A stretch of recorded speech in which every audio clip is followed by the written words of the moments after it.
제가 교우들을 이렇게 가정으로 찾아 신방을 하면서 느끼는 건 참 제가 잘 모르고 있구나. 제가 미국 생활한 지 얼마 되지 않아서 모르는 것도 있고, 또 다른 사람을 우리가 겉모습으로만 판단할 수 없고 참 모르는 것이 많구나, 그런 것을 느낄 때가 많습니다. 그러나 또한 그런 생각을 합니다. 하나님께서는 제가 찾아뵙는 그 교우들의 형편과 처지, 고민과 아픔들 다 알고 계시구나. 그래서 그 하나님께 우리가 기도하는 것 아니겠습니까? 오늘 앞에 뒤에 계신 분에게 그렇게 축복했으면 좋겠습니다. 하나님은 당신을 다 알고 계십니다. 도와주실 것입니다. 아멘. 아멘.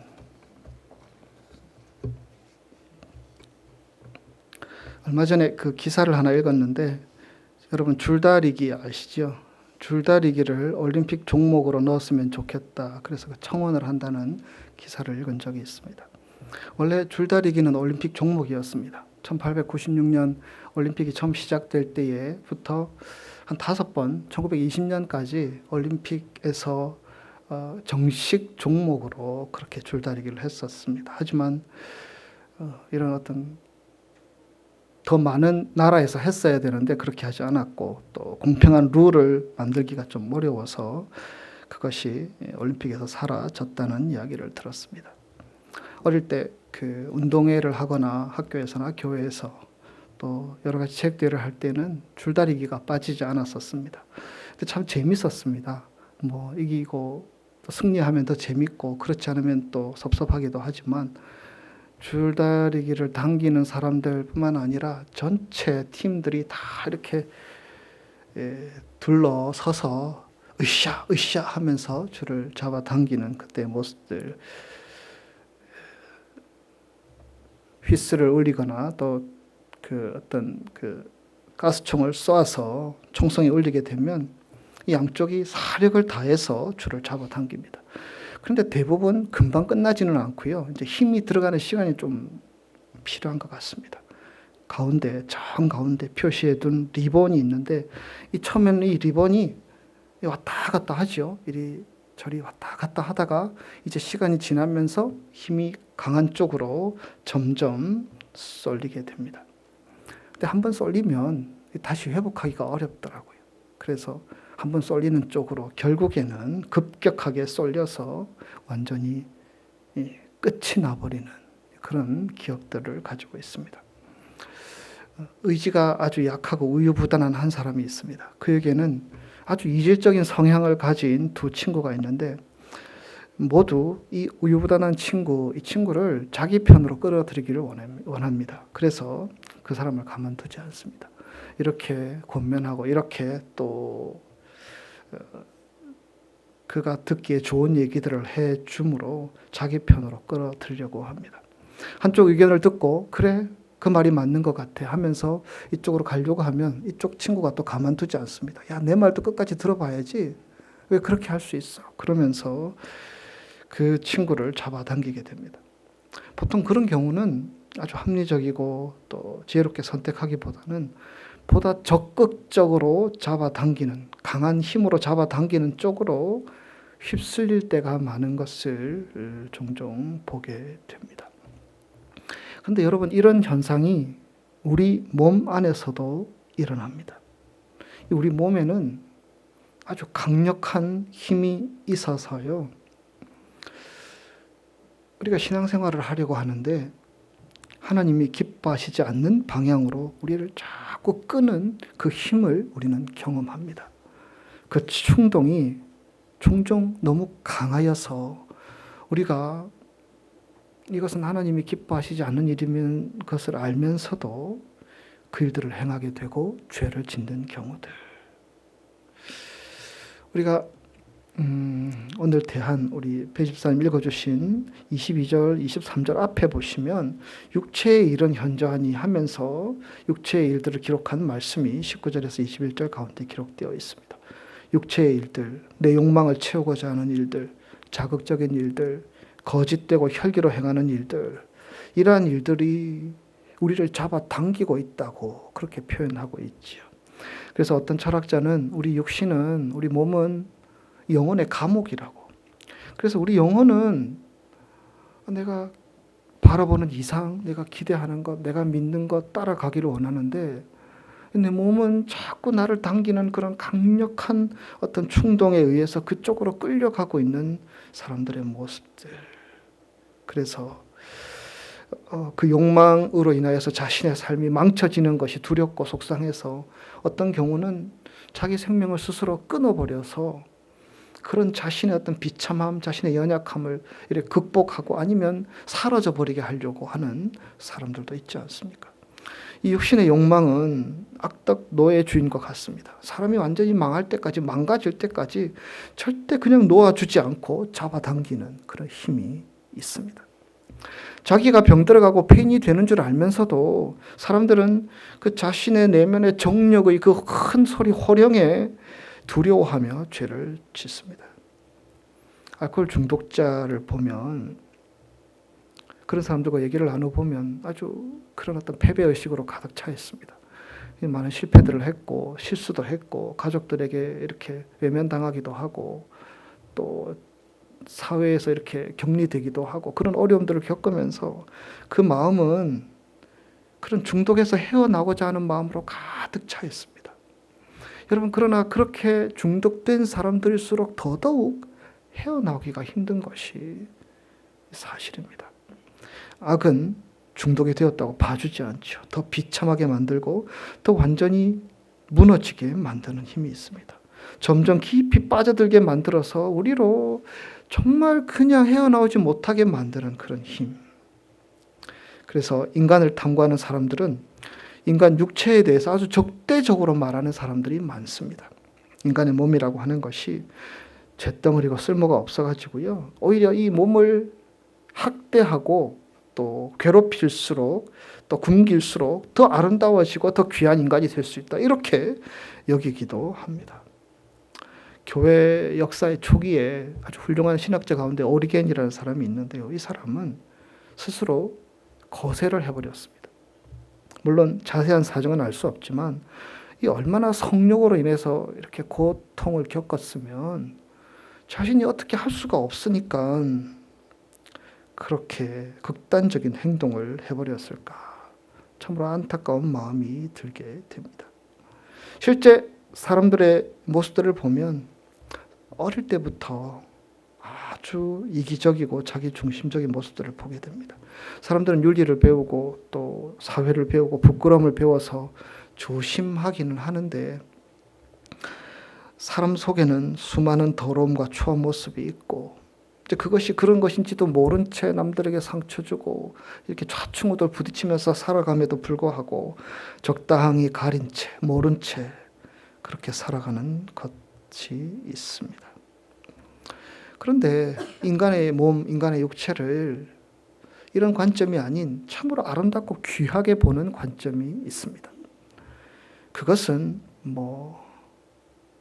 누드화가나 이런 경우들이 아니고요. 바로 하나님의 말씀인 성경입니다. 우리 성경 말씀은요, 우리 인간의 몸을, 인간의 육체를 아주 귀하고 아름답게 보십니다. 물론 우리 몸에는 무서운 죄성이 있지요. 그런데 우리가 이 죄성을 누르고 또 이 육체를 바로 사용하기만 하면 천사와 같이 귀한 존재로 여긴다는 그런 말씀이 곳곳에 있습니다. 우리의 문제는 육체의 욕망이 나쁜 것이라는 것을 알지만 그것을 고쳐서 바르게 사용할 수 있다면 그것이 문제가 되지 않는다는 것입니다. 오히려 그것을 잘 사용하면 이것이 하나님께서 받으시는 귀한 도구가 되어서 하나님이 기뻐하시는 삶이 될 수 있다는 것입니다. 문제의 발단은 갈라디아 교회에 있었고요. 그 갈라디아 교회의 문제는 사람들이 복음을 받아들이고 신앙을 받아들였는데 그 복음을 다시 포기해 버리려고 하는 마음에서 출발하게 됩니다. 우리가 갈라디아서를 살펴보면서 계속 그런 과정들을 보지 않습니까? 내가 복음을 받아들였습니다. 근데 이 복음이 너무 엉성하게 보입니다. 이 복음이 어슬프게 보입니다. 좀 더 철저하게 가르쳐주고 훈련시켜주는 율법이 이 경건에 더 도움이 되지 않을까 그런 마음들을 가지게 됩니다. 사실 유대교에서 훈련을 받다가 교회에 들어온 사람들은 실망하게 됩니다. 교회는 좋고 복음도 참 좋은데 우리의 무거운 짐도 다 벗겨주고 우리에게 평안을 주고 참 좋은데 그러면 이제 우리를 좀 훈련시켜 줘서 좀 더 이렇게 나아지게 했으면 좋겠는데 늘 그 자리에 머무르는 것 같습니다. 눈에 보이는 명확한 규정 같은 것도 없습니다. 강요하는 것도 없고 이렇게 하라 권면하고 선포는 하는데 하지 않는다고 벌을 주는 것도 아니고 하지 않는다고 해서 뭐라 그러는 사람도 없습니다. 그래서 그들은 오히려 두려운 마음들을 갖게 됩니다. 모두가 각자의 양심을 따라서 신앙 양심을 따라서 행하는 것이라고 하는데 그러다 보니까 되는 것도 없고 되지 않는 것도 없고 그것으로 인해서 그들은 혼란을 느끼게 되고 차라리 우리가 율법을 지키며 나가는 것이 더 좋지 않겠느냐 그런 생각들을 하게 되는 것입니다. 사도 바울은 율법의 유익을 부정하지 않습니다. 왜냐하면 이 율법이라는 것이 우리의 어떤 죄성을 누르는 그런 기능은 하기 때문입니다. 그러나 그것은 일시적이고 임시적인 것입니다. 겉으로 병의 뚜껑을 살짝 봉해 둔 것과 같습니다. 임시로 막은 것 같지만 언제 그것이 열려질지 모릅니다. 근본적인 해결책이 아니라는 것입니다. 그것이 한번 터지면 종잡을 수 없게 된다는 것입니다. 잘 참아 오다가 한번 터지면 마치 댐이 무너지듯이 우리의 삶이, 우리 인격이, 우리의 어떤 그런 가치들이, 우리의 신앙이 완전히 무너지는 것을 경험하는 사람들을 보게 됩니다. 참 좋고 귀한 분들이었는데 성직자인 경우도 있고 또 기업인인 경우도 있고 참 신앙생활을 잘하는 분인 줄 알았는데 이 말년에 부끄러운 행동들의 결과들이 그대로 드러나 버려 가지고요 우리 마음을 아프게 하는 사람들을 보지 않습니까? 이런 일에서 우리가 자유로울 수 없다라는 것입니다. 그러면 근본적으로 그 믿음, 신앙이라는 것이 대책이 있어야 하지 않겠느냐는 질문입니다. 성경은 바로 그 부분에 대해서 오늘 우리에게 말씀하고 있는 것입니다. 하나님께서는 우리에게 선물을 주시는 분이십니다. 사실 우리가 가지고 있는 모든 것은 하나님의 선물입니다. 우리가 가진 생명도 하나님의 선물이고요. 건강도, 자연도, 우리가 가진 재능도, 지식도 다 하나님이 주신 선물입니다. 이런 것은 누구나 다 가질 수 있는 것이고요. 또 그렇게 주어지는 것이기에 이것을 일반 은총이라고 말하지요. 이 양심도 일반 은총에 속하고요. 또 인간들이 가지고 있는 의리, 정의감 이런 것도 일반 은총이라고 할 수 있습니다. 하나님께서 이런 일반 은총들을 우리에게 주시지 않으면 이 사회가 참으로 혼란스러워질 수 있을 것입니다. 그래서 우리에게 주신 그 선한 마음들을 우리가 잘 가지고 신앙생활을 하다 보면 우리가 더욱더 유익하게 살아갈 수 있으며 우리에게 힘이 될 때가 있지 않습니까? 그러나 여러분, 하나님께서 우리에게 주신 가장 위대하고 소중한 선물이 있습니다. 그것이 무엇인지 아십니까? 그것은 하나님의 영을 우리에게 주시겠다고 말씀하셨습니다. 예수를 주로 고백하는 자들에게 하나님이 나의 구주이심을 믿고 의지하는 자들에게 하나님의 영이 그들과 함께 하겠다고 약속하여 주셨고, 이미 예수를 주로 고백하는 저와 여러분의 심령 가운데에는 하나님의 성령이 함께 하시는 줄 믿습니다. 여러분, 이 하나님의 영, 하나님의 성령은요, 단지 하나님의 영이 아니라 하나님과 똑같은 능력과 신성을 가지고 있는 하나님의 영입니다. 이 하나님의 영은, 이 귀한 영은 오직 예수 그리스도를 구주로 믿는 자들에게만 주시는 거룩한 영입니다. 이 거룩한 하나님의 영, 이것을 우리는 성령이라고 부르죠. 이 성령이 하시는 일이 무엇인지 아십니까? 그것은 바로 우리 육체를, 우리의 몸을 고치셔서 하나님이 원하시는 방향으로 우리를 이끌어가는 역할을 이 성령께서 해주신다는 것입니다. 원래 성령 충만이라는 말도요, 어떤 물리적인 충만의 의미라기보다는 우리가 우리 속에 거주하시는, 내주하시는 성령께 전적으로 의탁하여서 신뢰하여서 따르는 삶을 표현한 말이라고 할 수 있습니다. 그래서 우리가 성령으로 충만해질 때에 우리가 그 방향으로 나아갈 수 있게 된다는 것입니다. 줄다리기 얘기를 드렸죠. 우리 안에는 자기 멋대로 살고자 하는 그런 욕구, 인간적인 욕구들이 분명히 있고요. 그래서 그것으로 인해서 어떨 때에는 가족들에게도 해를 끼치고 자기 양심을 병들게 하고 후회하게 만드는 수많은 일들을 우리가 저지르기도 하고요. 그래서는 안 되는데, 그러면 안 되는데, 그런 마음은 있지만 실제로 그렇게 끌려다니는 우리의 모습을 보기도 합니다. 율법이 그것에 대해서 어느 정도 이렇게 막아서기는 하지만 그러나 그것으로 감당할 수 있는 것이 아닙니다. 그래서 하나님께서는 우리에게 성령을 주셔서 그 성령으로 줄다리기 가운데 있게 하시고 우리로 성령을 쫓아서 그 방향으로 나아가도록 우리를 인도하신다는 것입니다. 우리의 영혼과 우리의 삶이 더욱더 건강해지는 길로, 하나님이 기뻐하시는 길로, 그래서 그 길로 나아가서 우리가 우리에게 주어진 인생을 더 풍성하게 누리는, 정말 하나님만이 주시는 평안도 누리고 기쁨도 누리고 감사도 누리고 이 하나님과 교통하는, 교제하는 사랑도 누리고 그렇게 살아갈 수 있도록 우리를 이끌게 하시는 영, 하나님의 성령이라는 것입니다. 성령께서는 우리를 억지로 당기시지 않습니다. 그렇게 하면 우리 몸은 부서질 수 있기 때문입니다. 그래서 성령께서는 우리를 성령의 방법으로 우리를 당기시고 이끄십니다. 먼저 성령께서 우리에게 하시는 일은 그런 것입니다. 우리로 우리 지각을 새롭게 하셔서 죄가 무엇이고 하나님이 기뻐하시는 것이 무엇인지 분별하도록 도우십니다. 여러분, 죄가 무엇이고 하나님이 기뻐하시지 않는 것이 무엇인지 분명하게 봄으로 우리의 신앙의 여정이 시작되는 것입니다. 우리가 그것을 분별하지 못하면 죄는 절대로 우리를 떠나지 않습니다. 이 세상에는 우리 안에 있는 죄성을 아름답게 보려고 하는 그런 경향들이 많습니다. 드라마나 여러 문화들이 죄악을 쉽게 접하고 아름답게 미화합니다. 그렇게 해서 사는 동안 우리는 그 죄악들을, 우리의 욕망대로 살고자 하는 그 죄악의 굴레들에서 결코 벗어날 수 없습니다. 남편을 가진 여자가 다른 남자를 사랑하는 것이 아름답게 미화되는 시대에 우리가 살고 있고요. 우리가 그것을 분별하지 않으면 그런 죄에서 떠날 수 없습니다. 폭력을 미화하는 시대, 살인을 미화하는 시대 가운데 우리가 하나님이 주시는 생명이 얼마나 소중한지 보지 못한다면 우리가 죄악의 굴레에서 벗어날 수 없습니다.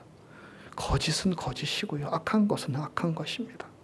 내가 좀 힘들다고 내 신앙 양심을 지키고 그것이 옳은 것이라고 알고 붙잡고 나아가지 않은 채 신앙 양심을 팔고서라도 내게 당장 유익된 것을 쫓아가는 가운데에서는 결코 우리는 성령의 인도하심을 받을 수 없게 된다는 것입니다. 성령은 먼저 우리 안에서 우리의 죄성이 얼마나 더럽고 추악한지를 보게 하시고 지각을 통해서 깨닫게 하신다는 사실입니다. 죄는 우리를 자꾸 비참하게 만들고 자포자기하게 만듭니다. 그래서 이왕 버린 몸, 이런 말 쓰지요. 그래서 더 죄짓게 만듭니다. 사람들에게 상처 주고 잘못된 많은 행동들을 했는데 가족들에게 아픔이 되고 참 많은 문제를 일으켰는데 이제 와서 어쩌겠느냐. 이 정당화하려고 하는 마음들을 우리에게 심어줍니다. 욕망과 쾌락만을 쫓아 살아가면서도 남들도 다 그렇게 하지 않느냐, 세상이 다 그렇게 돌아가지 않느냐라고 하면서 우리를 합리화시키려고 죄는 우리를 미혹합니다. 그러나 하나님의 성령은, 우리 속에 내주하는 하나님의 성령은 우리에게 그렇게 말합니다. 우리는 하나님께서 아끼시고 소중한, 아끼시고 귀하게 여기시는 아주 존귀한 자라고 우리에게 말씀하고 계십니다. 우리가 우리를 보면 별로 존귀한 자인 것처럼 느껴지지 않을 수도 있지요. 그래서 하나님께서 하시는 말씀이 그냥 듣기 좋은 소리로 들립니다.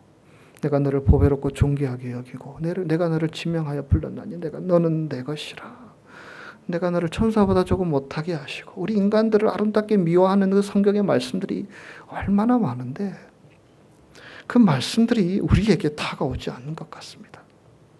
그런데 이 하나님의 성령은, 우리 속에 있는 이 하나님의 성령은 그런 우리에게 두드리시고 감동케 하시고 우리의 삶을 만지셔서 우리가 그 방향으로 이끌어 가도록 인도하시는 영입니다. 하나님의 성령은 우리의 감정을 새롭게 하기를 원하십니다. 그리스도인들에게 있어서 감정이 새로워진다는 것이 아주 중요한 것입니다.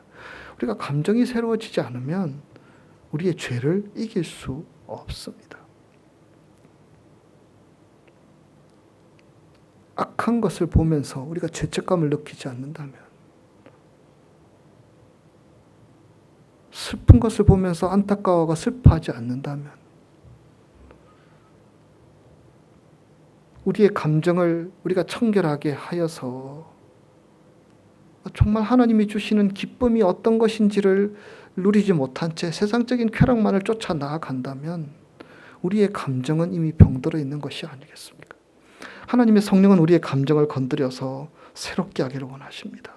그래서 그 하나님의 성령의 역사가 우리 안에서 작용하고 우리를 이끌어서 이 줄다리기처럼 팽팽한 이 싸움 가운데 우리를 이 방향으로 이끌어서 우리로 선한 자리까지 이끄시는 성령의 역사. 여러분, 이것이 바로 오늘 본문에서 말하는 성령의 열매라고 할 수 있습니다.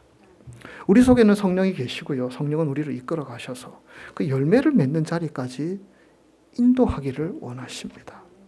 오늘 예배드리는 저와 여러분의 삶이 이 갈라디아서 5장 22절, 23절에 나와 있는 이 성령의 9가지 열매, 이것으로 다 국한할 수는 없겠지만 이 열매들을 아름답게 맺어가는 자, 이 팽팽한 우리 인생 가운데 우리가 세상의 정욕과 우리의 욕망대로 살아가는 것이 아니라 우리의 마음을 감동케 하시고 우리의 마음을 새롭게 하시는 성령의 음성에 순종함으로 나아가서 이 성령의 열매를 주렁주렁 맺어 나갈 수 있는 저와 여러분의 삶이 되시기를 주님의 이름으로 축복합니다. 오늘 본문은 오직 성령의 열매는 이라는 말씀으로 시작이 됩니다. 이 성령의 열매는 우리가 그토록 성령님을 거역하고 자기 멋대로 하려고 함에도 불구하고 성령 하나님께서 도와주셔서 만들어가는 열매입니다. 이것은 우리가 그냥 자연스럽게 이렇게 우리의 삶 가운데 나오는 인간적인 성품과는 다른 것들입니다. 여러분, 그러한 것이 있지 않습니까? 실제로 이 9가지 열매를 보면 어떤 사람은 나보다 더 사랑이 많은 사람도 있고요. 어떤 사람은 어떤 일에 대해서 더 인내하는 사람도 있죠. 어떤 사람은 더 충성하는 사람도 있고요. 어떤 사람들은 이렇게 착한 마음들을 나보다 더 착한 것 같아, 이런 마음을 느끼는 사람도 있죠. 그러나 여기서 말하고 있는 성령의 열매는 그러한 것이 아닙니다. 그런 일반적인 성향이 아닙니다. 이것은 우리의 본성이 그토록 반대하고 그토록 거부함에도 불구하고 하나님의 성령께서 우리를 이끄셔서 인도하셔서 우리의 삶 가운데 만들어 가시는 성령의 작품입니다. 성령의 역사를 인정하고 우리가 그것을 순응하며 따라 나가고자 결단하게 될 때에 하나님의 성령께서 만들어 주시는 아름다운 결실이라는 것입니다. 그 결실에 대해서 9가지를 말하고 있는데요. 우리가 몇 주에 걸쳐서 이것을 나누어서 잠시 하나님의 말씀을 묵상해 보기를 원합니다. 여러분, 첫 번째 성령의 열매가 무엇입니까? 사랑입니다. 9가지 성령의 열매, 여러분 말씀하실 수 있으십니까? 사랑과 양성과 충성과 온유와 절제. 순서가 좀 틀린 것 같은데요. 9가지 열매, 다음 주에 제가 여쭤보겠습니다. 여러분 한번 말씀을 다시 한번 보시고 열매가 무엇인지 알아야지 우리가 열매를 맺을 수 있지 않겠습니까? 첫 번째 열매는 사랑입니다. 여러분, 여기서 말하는 사랑은 우리가 세상 살아가면서 사람들 사이에 이루어지는 사랑과는 조금 다른 것입니다. 보통 사랑이라고 하면 가장 많이 우리가 생각하는 것이 이성 간의 사랑이지요. 이성에 대해서 좋은 감정을 두고 생각할 때가 많이 있지 않습니까? 그런데 여러분, 이성에 대한 사랑의 특징이 무엇입니까? 그것은 소유하려는 것입니다. 이성의 사랑이 소유를 하지 못할 때에는 분노를 가지게 됩니다. 여러분, 내가 사랑하는 사람이 있는데 그 사랑하는 사람이 다른 사람들과 잘 지내는 것 보면 분노를 하는 게 자연스러운 마음이죠. 그래, 너 잘 지내? 이렇게 하는 것이 오히려 이상한 마음이죠. 그래서 이성 간의 사랑은 이 소유욕이라는 것과 긴밀하게 연결되어 있습니다. 소유하려고 하기 때문에 그 사랑은 배타적이 되고요, 이기적이 됩니다. 그러나 여기서 말하는 사랑은 소유하기 위한 사랑이 아닙니다. 지금 성령의 열매로서의 사랑은 이 관계에서 나오는 사랑이 아니라는 것입니다. 그럼 이 사랑은 무엇이냐? 이 사랑은 나와 상관없이, 관계와 상관없이 독자적으로 그 자체의 가치와 인격과 소중함을 인정해 주는 것. 그것이 성령의 열매로서의 사랑이라는 것입니다. 어떤 사람이 산에 올라갔는데요. 아름다운 새가 목소리도 아름답고 자태도 아름다운 새가 지적입니다. 저희 집 앞에도 이렇게 빨간 새가 자주 오더라고요. 근데 빨간 새가 처음에는 얼마나 이뻤는지 아름다웠는지, 근데 미국에 오래 사신 분들은 저 새 자주 보는 새라고 그렇게 말씀하시더라고요. 그래서 그런 마음 가진 적도 있습니다. 저 새를 좀 이렇게 잡아두어서 자주 보았으면 좋겠다. 그런데 여러분, 그것이 인간으로서 가지는 소유를 위한 사랑이라고 할 수 있지 않겠습니까? 그런데 그 새를 만약에 잡아두어서 자기 새장에 딱 넣어둔다면 그 아름다운 그 자연에 있는 그 새가 자신의 자유를 누리지 못한 채 갇혀있게 된다면 그 새에게 있어서는 큰 불행이 아니겠습니까? 우리는 성령님이 새 마음을 주시기 전에는 내가 중심이 되죠. 내가 중심이 되어서 모든 것들을 나와의 관계 속에서 모든 것을 보게 됩니다. 나의 행복이 다른 사람이 불행이 되더라도 내가 행복하기를 원하는 것입니다. 모든 것이 나와 관계가 있어야지 행복한 것이고 귀한 것이고 좋은 것입니다. 어떤 모임에 갔을 때에도 내가 대화의 중심에 서야 하고, 또 말을 할 때에도 항상 내 말을 존중해주고 자기 말을 받아주어야지 내가 행복해하고 내가 사랑을 받는다고 여깁니다. 그것이 다른 사람에게 얼마나 고역인지 별로 생각하지 않는 경우가 많지요. 여러분, 새를 보십시오. 새 입장에 되어 본다면 우리가 내가 행복해지기 위해서, 내가 사랑해주기 위해서 그 새를 가두어 버린다면 그 새는 얼마나 불행한 일입니까? 이 소유를 위한 사랑이라는 것이 이렇게 나타날 수 있다는 것입니다. 우리는 좋은 것을 보고 가지려고 합니다. 그래서 예전에도 강대국들은요, 세상의 문화들을 다 자기 박물관에 가지고 가가지고요, 특히 대표적인 나라가 영국이나 프랑스 이런 나라들 아닙니까? 우리나라에도 수많은 문화재들을 마치 자기 것인 양 다 약탈해 가서 자기 백성들끼리 오래오래 보고 좋아하고 이렇게 기뻐하는 것. 이런 사랑들이, 이런 욕망들이 사람들에게는 있다는 것입니다. 그러나 여러분, 모든 사람들은 자기 방식대로 살 권리들이 있죠. 미국에 있는 인디언들도 인디언으로서의 아름다운 삶이 있고, 흑인들은 흑인 나름대로의 자기 방식대로의 사랑들이 분명히 있죠. 그런 권리를 가지고 살아가야 하겠죠. 그것을 깨닫고 서로를 인정해 주는 것이 사랑이라는 것입니다. 공부를 잘하는 사람이나 못하는 사람이나, 예쁜 사람이나 그렇지 않은 사람이나, 이렇게 날씬한 사람이나 그렇지 않은 사람이나, 외모가 출중한 사람이나 그렇지 않은 사람이나, 능력 있는 사람이나 그렇지 않은 사람이나, 우리가 그 사람을 존중해 주고 그 사람도 하나님께서 만드신 피조물임을 인정하고 귀하게 여길 수 있는 마음, 이것이 그 사랑의 출발점이라고 하는 것입니다. 이것이 깨달아질 때 사랑이 가능한 것입니다.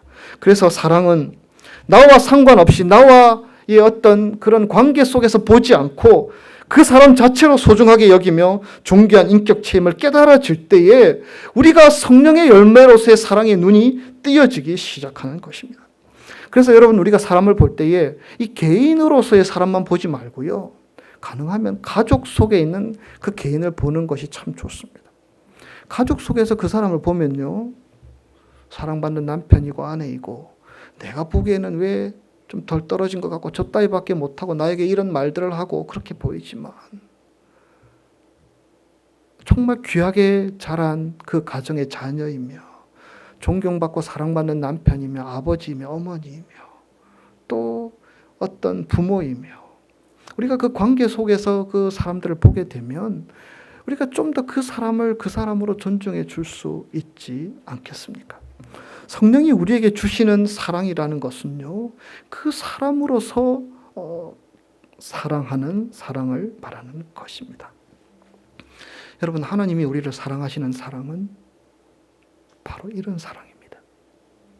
하나님은 우리를 우리 모습 그대로 존중하시고 사랑해 주신 분이심을 믿습니다. 우리가 겉으로 멀쩡하지만 우리 속에 얼마나 더럽고 추한 것들이 있는지, 우리가 하나님 앞에 얼마나 부끄러운 것들이 있는지 하나님 모르시겠습니까?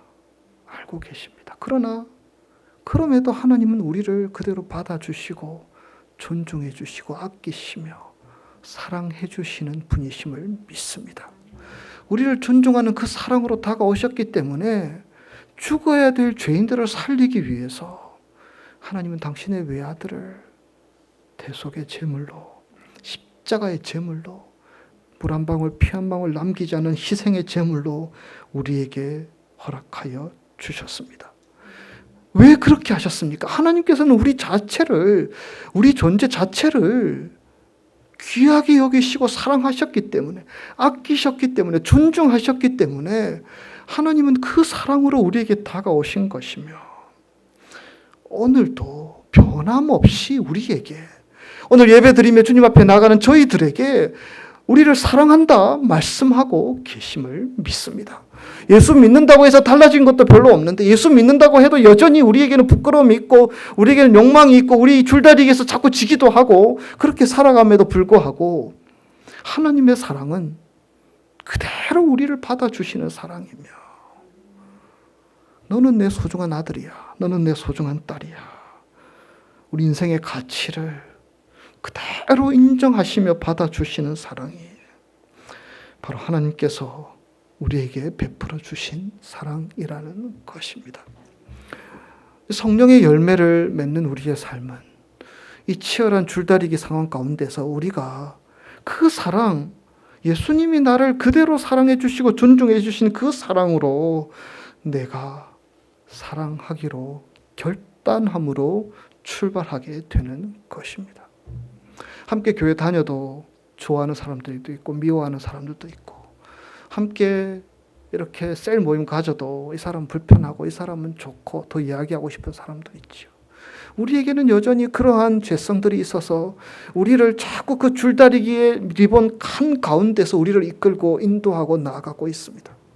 그러나 우리가 신앙생활하는 사람들로서, 하나님의 사랑을 경험한 사람들로서 성령께서 우리에게 감동하시고 우리를 움직이시는 그 소리를 듣고 그 사랑으로 설 수 있는 자 되기를 우리 하나님은 기뻐하시는 줄 믿습니다. 사랑할 만한 자들을 사랑하면 그것이 무슨 의미가 있겠느냐? 이방인들도 이렇게 하느니라. 예수님께서 그렇게 말씀하고 계시지 않습니까? 우리에게 하나님께서는 그 사람이 우리 가족 식구이든, 그 사람이 우리의 배우자이든, 그 사람이 함께 교회 신앙생활하는 지체들이든, 그 사람이 누구이든 하나님께서도 그를 사랑하셔서 그 영혼 구원되기를 원하시며, 하나님께서 그 영혼을 새롭게 하셔서 우리로 믿음의 교제들을 하기를 원하신다는 사실을 알아서 하나님께서 우리에게 주신 그 사랑으로 이 줄다리기에서 하나님의 성령의 인도하시는 방향으로 오늘도 달려가는 자 되기를 우리 하나님은 원하시는 줄 믿습니다. 우리의 삶은 언제나 이 줄다리기의 가운데 있는 리본이 여전히 가운데 있는 것 같은 팽팽한 긴장 가운데 우리가 살아가고 있지 않습니까? 예수를 믿고 신앙생활 하지만 여전히 우리를 끌어당기는 그 욕망은 아주 강하고 그 충동은 너무나 셉니다. 왜냐하면 우리가 그것들을 너무 많이 경험해봤기 때문에, 아픔도 경험했고 상처도 경험했고 수많은 일들을 우리가 경험했기 때문에 우리는 우리 마음에서 말하는 그런 욕망의 소리대로 적당히 선도 걷고 적당히 그렇게 마음을 닫고 그렇게 살아가기도 하는 것이 저희들의 모습입니다. 그러나 하나님은 이 경주에서, 이 줄다리기에서 우리 성도들이 이기는 자 되기를 원하시는 줄 믿습니다. 사랑의 열매는 예수 그리스도의 사랑을 다시 한번 풍성하게 경험하게 될 때에 우리 속에서 성령께서 감동을 주시고 우리를 이끄는 힘이 되셔서, 능력이 되셔서 우리를 이끌어 주실 것을 믿습니다. 그런 소망을 가지고 이 사랑의 열매를 귀하게 맺어나가는 우리 크리스탈 성도들이 다 되시기를 주님의 이름으로 축복합니다. 기도하겠습니다. 하나님 아버지, 우리를 사랑하는 사람들, 우리를 귀하게 여기는 사람들만 사랑하면 우리가 예수 잘 믿는 사람이라고 어떻게 말할 수 있겠습니까?